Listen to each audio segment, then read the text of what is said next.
Cultural diplomacy for me is, as I said, a way of allowing for our way of life, our culture, our norms to be exposed, not as a threat, but as an opportunity. So people come, as I said, they want to come somewhere, and if the culture was the same everywhere, it would, I think, hinder the whole aspect and need to travel. Good morning, Mr. Fernandez. Good morning. We would like to thank you for the honor of joining us at the Academy for Cultural Diplomacy here in Berlin.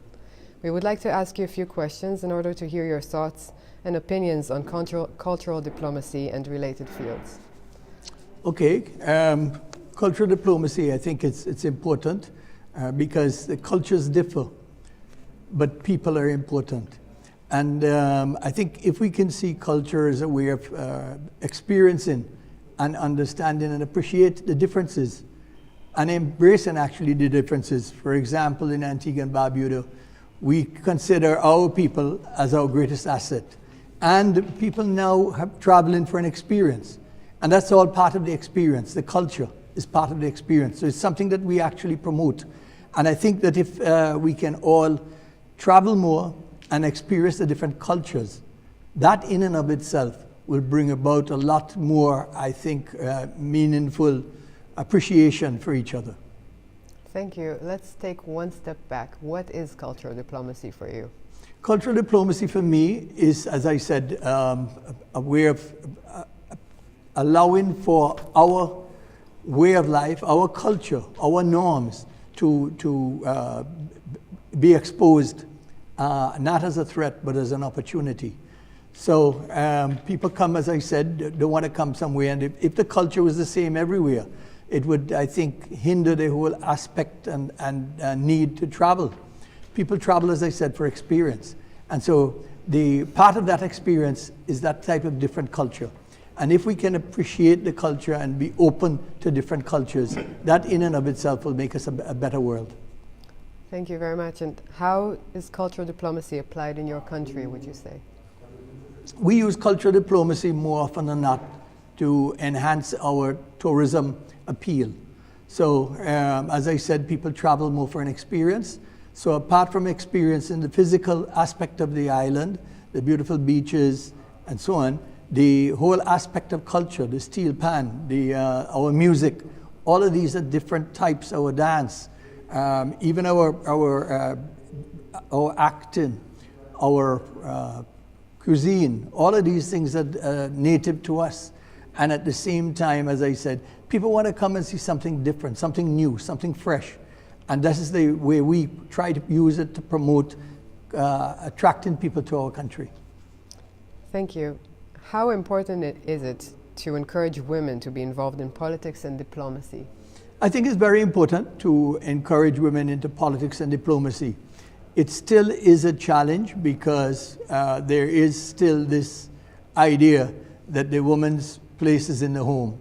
In addition to that, sometimes, as you would have seen and would see, politics tends to be a pretty tough thing, and it's a lot easier, I think, for a man to bear those winds, storms of criticisms, and quite often not unreal, untrue. I think people, because of the fact that we also have a culture of respecting women a lot more, we tend to figure that it's more difficult for a woman to be able to stand up to that kind of criticism. But on the other side of it, women have run the household for forever, and they've done a terrific job managing, irrespective of what the income is, to be able to feed the family. So I think that it is important for us to encourage women. I can tell you, for example, the last statistic that I saw showed that by and large, women tend to be more women tend to be educated than men. As a result of that, the odds are that we should definitely encourage more women into leadership roles, even if not directly into politics, but definitely into leadership positions throughout the various agencies in the world. Thank you.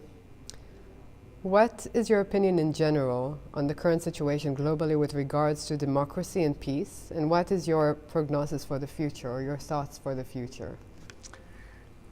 I think that we're now facing something that no other generation has faced: the advent of social media, the advent of artificial intelligence. So what is happening now is we live in a sort of unreal reality.